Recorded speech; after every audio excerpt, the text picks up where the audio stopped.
16व्या किंवा 17व्या शतकातल्या एखाद्या लढाईचा आपण जेव्हा विचार करतो ना, तेव्हा आपल्या डोळ्यांसमोर नक्की काय येतं? बहुधा आपण जे चित्रपटांमध्ये बघतो तेच. दोन्ही बाजूचे सैन्य अगदी शिस्तीत उभं आहे. अगदी तेच. म्हणजे दोन्ही बाजूचे सैन्य समोरासमोर उभे आहे, एक मोठं शिंग फुंकलं जातं आणि मग सगळे एका लयीत एकमेकांवर धावून जातात. पण प्रत्यक्षात तसं नसतं. अजिबात नाही. तो निव्वळ एक गोंधळ असतो. हो ना. म्हणजे आधुनिक संपर्क यंत्रणा नसताना हजारो लोक जेव्हा एकमेकांना मारायला एखाद्या मैदानावर किंवा गडावर जमा होतात, तेव्हा तो एखादा शिस्तबद्ध कार्यक्रम नसून तो एक भयंकर गोंधळ असतो. बरोबर. कल्पना करा, म्हणजे कान ठळ्या बसवणारा आवाज, उडणारा धुराळा, आजूबाजूला पडणारी माणसं. आणि अशा वेळी तुम्हाला ओळखायचंय की तुमच्या शेजारी उभा असलेला माणूस तुमचा मित्र आहे की शत्रू. ते खूप अवघड काम आहे. लावण्यासारखं आहे. आणि आज आपण ज्या सखोल विश्लेषणात जाणार आहोत तो याच गोंधळाचा, मृत्यूच्या तांडवाचा आणि मानवी मानसिकतेचा एक अत्यंत थरारक प्रवास आहे. नक्कीच. आज आपण बाजिंद या पुस्तकातील पान क्रमांक 55 वरील एका प्रसंगाच्या तळाशी जाणार आहोत. आपण थेट रायगडाच्या खोऱ्यातल्या यशवंत माचीवर पोचणार आहोत. हा जो गोंधळाचा मुद्दा तुम्ही मांडलात ना, तो खरोखरच या संपूर्ण चर्चेचा म्हणजे गाभा आहे. कारण आपण इतिहासाकडे बघताना नेहमीच रणनीती, नकाशे आणि विजयाचे आकडे या चष्म्यातून बघतो. पण प्रत्यक्ष रणांगणावर काम करती ती मानवी भावना आणि तो गोंधळ नियंत्रणात आणण्याची क्षमता. खरंय. बाजिंदमधला हा प्रसंग केवळ तलवारींच्या लढाईचा नाहीये. हे एक उत्कृष्ट उदाहरण आहे की जेव्हा तुमच्याकडे आजच्यासारखं तंत्रज्ञान नसतं, तेव्हा मानवी मेंदू, मानसशास्त्र आणि अगदी साधी प्रतीके युद्धाचे पारडे कसे फिरू शकतात. नक्कीच. तर आपण थेट या युद्धाच्या केंद्रस्थानी जाऊया. ओके, लेट्स अनपॅक दिस. पुस्तकात वर्णन केलेला प्रसंग असा आहे की मराठ्यांनी यशवंत मच्छीवर अतिशय आक्रमक हल्ला चढवला आहे आणि त्यांनी पूर्वेकडची वेस ताब्यात घेतली आहे. हो, आणि हे खूप महत्वाचं यश होतं. आणि स्वतः वस्ताद काका या निकराच्या लढ्याचं नेतृत्व करत आहेत. पण या वर्णनात मला सर्वात जास्त लक्षवेधी वाटलेली गोष्ट म्हणजे तिथलं वातावरण. रायगडाची ती खोरी छत्रपती शिवाजी महाराज की जय आणि हर हर महादेवच्या घोषणांनी अक्षरशः दुमदुमून गेली आहेत आणि मराठ्यांचा भगवा जरीपटका वाऱ्यावर फडकत आहे. बरोबर. आता आपण नेहमी ऐकतो की घोषणांमुळे सैन्याला स्फुरण चढतं, जसे एखाद्या क्रिकेट मॅचमध्ये स्टेडियमवर चाहते ओरडतात आणि समोरच्या टीमवर प्रेशर येतं. पण मला एक सांगा, नुसत्या ओरडण्याने किंवा एखादा झेंडा फडकवण्याने समोरच्या फौजेवर एवढा परिणाम खरोखर होतो का? असा प्रश्न पडणं स्वाभाविक आहे. मला नेहमी वाटायचं की या घोषणा म्हणजे फक्त स्वतःचं रक्त तापवण्यासाठी किंवा जोश वाढवण्यासाठी असतात. इथेच आपण आधुनिक दृष्टिकोनातून जुन्या काळातील गोष्टींकडे पाहण्याची चूक करतो. व्हॉट्स फॅसिनेटिंग हिअर इज, ह्या घोषणा आणि तो झेंडा हे केवळ स्फुरण चढवणारे घटक नव्हते. अच्छा, मग ते नक्की काय होते? 17व्या शतकातील युद्धाच्या संदर्भात तो भगवा झरीपटका आणि हर हर महादेवच्या घोषणा हे त्यांचे कम्युनिकेशन नेटवर्क होतं. थोडक्यात सांगायचं तर ते त्यांचे रेडिओ सिग्नल्स होते. एक सेकंड, म्हणजे साध्या घोषणा हे कम्युनिकेशन नेटवर्क कसं असू शकतं हे जरा स्पष्ट करा. मघाशी तुम्ही जो रणांगणावरील गोंधळाचा उल्लेख केलात त्याचा विचार करा. युद्धाच्या त्या धुऱ्याळ्यात आणि तलवारींच्या खणखणाटात सैनिकांकडे आजच्यासारखे युनिफॉर्म नव्हते. हां, म्हणजे सगळे सारखेच दिसत असणार. अगदी. कुणालाच माहीत नसतं की आपल्या पाठीमागे कोण उभं आहे. अशा वेळी हर हर महादेव ही घोषणा म्हणजे एक ऑडिओ पासवर्ड होता. बापरे, ऑडिओ पासवर्ड? होय, हे आयडेंटिफायर फ्रेंड और फो म्हणजेच मित्र आणि शत्रू ओळखण्याचं तंत्र होतं. ज्या आवाजाची वारंवारिता किंवा फ्रिक्वेन्सी तलवारींच्या आवाजाला भेदून जाऊ शकते अशाच घोषणा मुद्दाम निवडल्या जायच्या. म्हणजे केवळ जोशासाठी नाही, तर एकमेकांना ओळखण्यासाठी. हो, आणि तो भगवा जरीपटका तो केवळ एक कापडाचा तुकडा नव्हता. तो सैन्यासाठी त्यांचा GPS ट्रॅकर होता.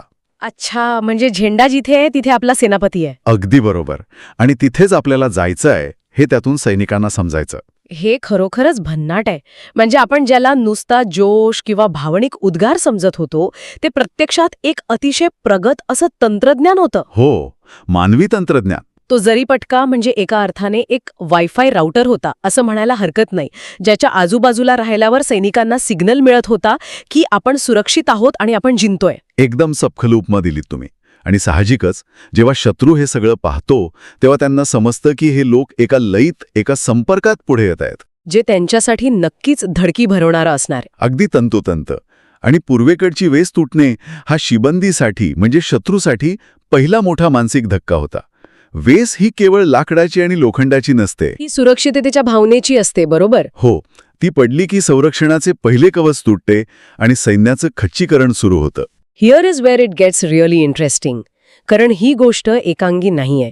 शत्रू काही गप्प बसलेला नाही. आणि इथेच या प्रसंगात एक भयंकर ट्विस्ट येतो.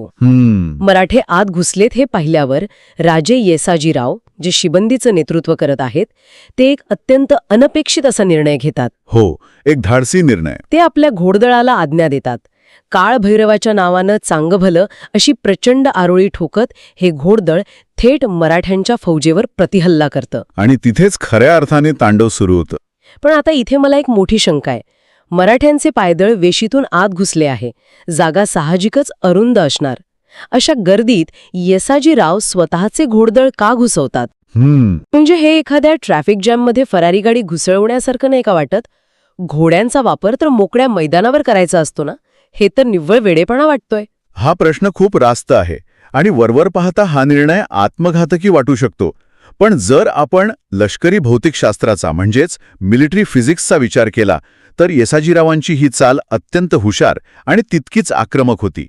मिलिटरी फिजिक्स, ते कसं? बघा, पायदळाचा आक्रमण जेव्हा एखाद्या वेशीतून आत येतं तेव्हा त्यांच्याकडे एक फॉरवर्ड मोमेंटम असतो. ते एखाद्या लाटेसारखे आत शिरत असतात. बरोबर, एक फोर्स असतो त्यांच्याकडे. हो, ही लाट थांबवण्यासाठी तुम्हाला केवळ माणसांची नाही तर प्रचंड मास म्हणजेच वस्तुमानाची गरज असते. अच्छा, म्हणजे तुम्ही म्हणताय की घोड्याचा वापर इथे केवळ वेगासाठी नाही तर वजनासाठी केला गेला. अगदी 100%. एक पूर्ण वाढ झालेला घोडा आणि त्यावर बसलेला चिलखत घातलेला सैनिक यांचे वजन जवळपास 500 ते 600 किलो असते. बापरे, 500 किलो? हो, जेव्हा असे शेकडो घोडे वेगाने पायदळावर आदळतात तेव्हा तो वेग आणि ते वजन मिळून जी कायनेटिक एनर्जी तयार होते ती कोणत्याही पायदळाची फळी फोडून काढू शकते. म्हणजे ते घोडदळ एका भिंतीसारखं आदळलं असणार त्यांच्यावर. अगदी.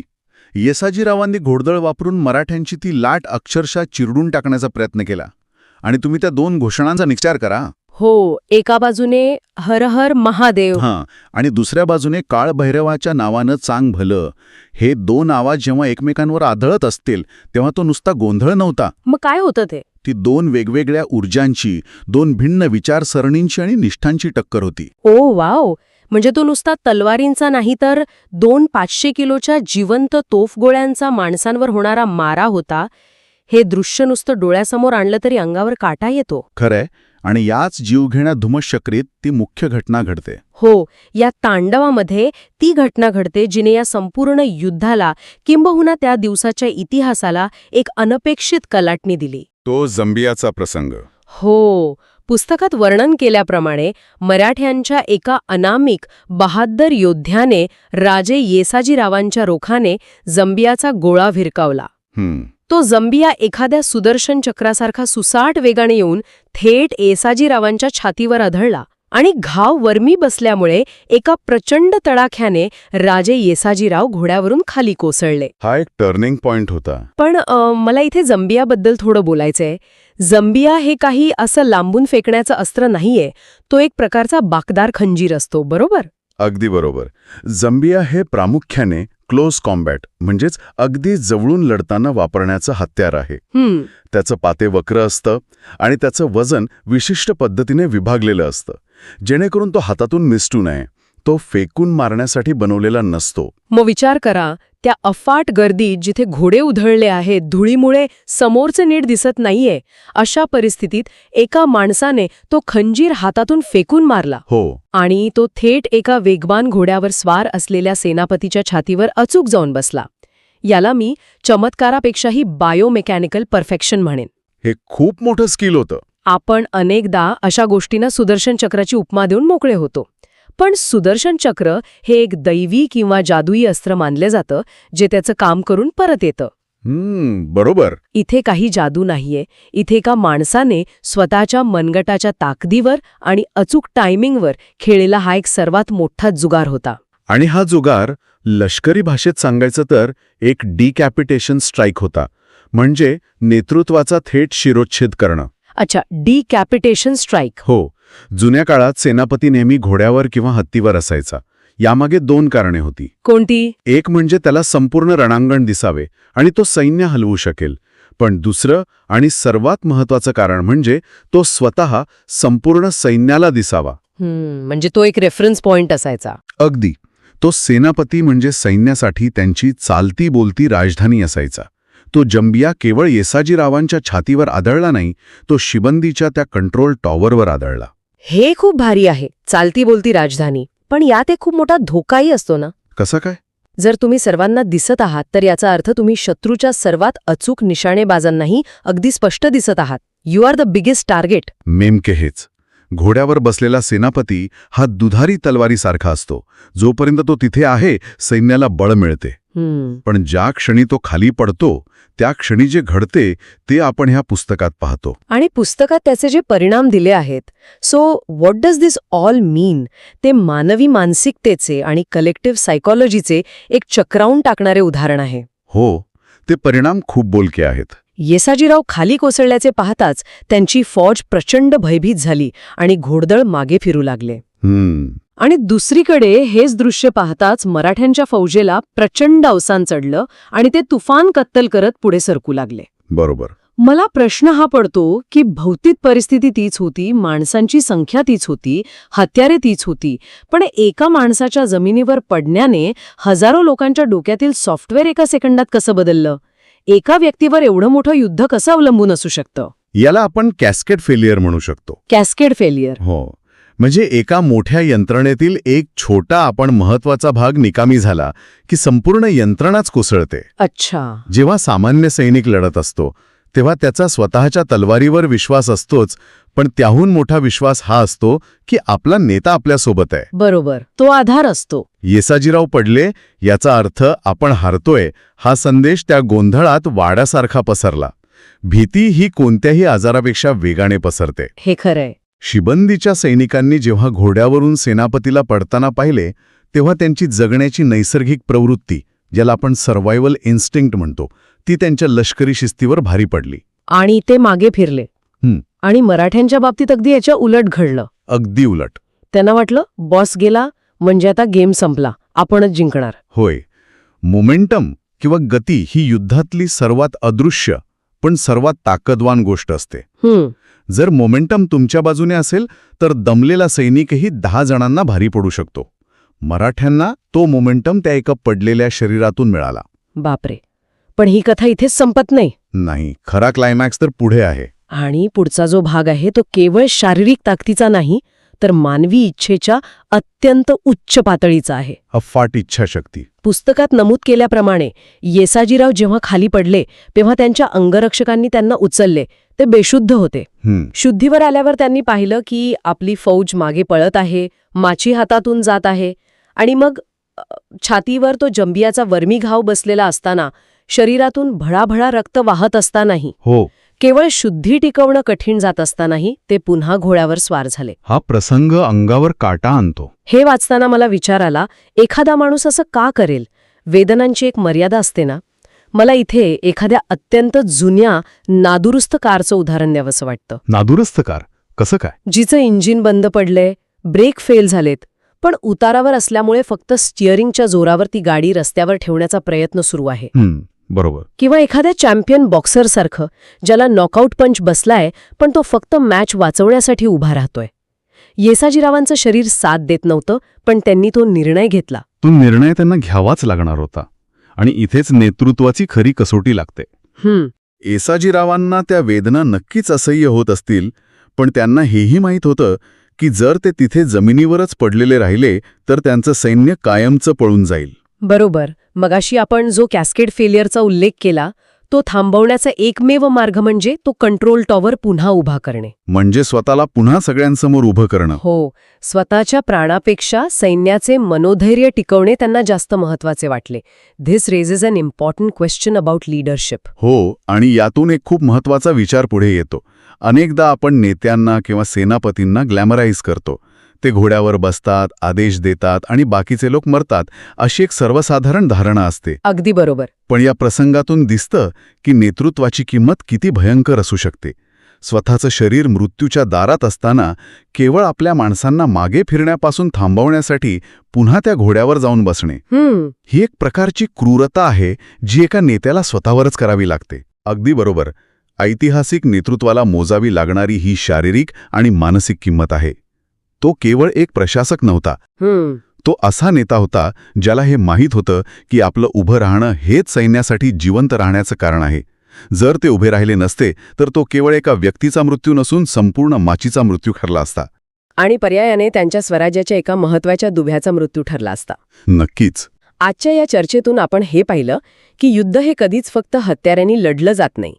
ते लढलं जातं मानवी मनाच्या अत्यंत गुंतागुंतीच्या पातळीवर. बरोबर. हर हर महादेव आणि काळभैरवच्या घोषणांमधनं चालणारं ते प्राचीन कम्युनिकेशन नेटवर्क असो, घोडदळाची ती प्रचंड कायनेटिक एनर्जी असो, किंवा एका जंबियामुळे सेकंदात बदलणारा तो मोमेंटम असो, बाजिंदमधील या प्रसंगाने आपल्याला मानवी संघर्षाचं एक अतिशय रौद्र आणि तांत्रिकदृष्ट्या अचूक चित्र दाखवलं आहे. नक्कीच.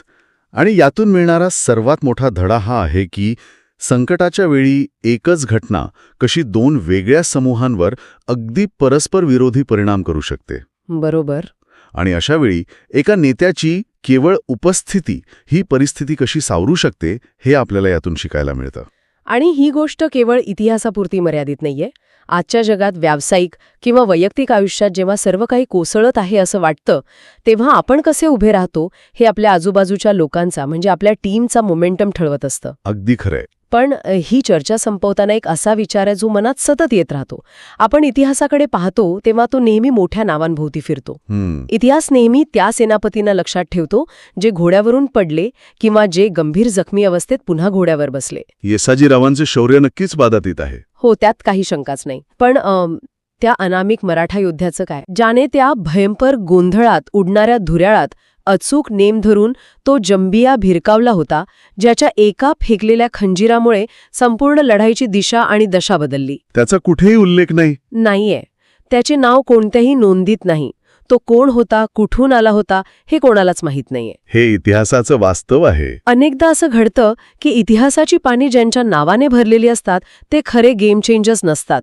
खरा मोमेंटम बदलणाऱ्या त्या सर्वात मोठ्या कृती या अशाच निनावी हातांकडून होत असतात. बरोबर. ज्यांची नावे इतिहासाच्या पानांवर कधीच कोरली जात नाहीत. तो हात ज्याने एका सेकंदात युद्धाचे पारडे फिरवले तो कायमचा अनामिक राहिला. या अफाट मानवी ताकदीवर आणि इतिहासाच्या या विचित्र न्यायावर नक्कीच विचार करण्यासारखी गोष्ट आहे. याच विचारासोबत आपण आज इथेच थांबूया.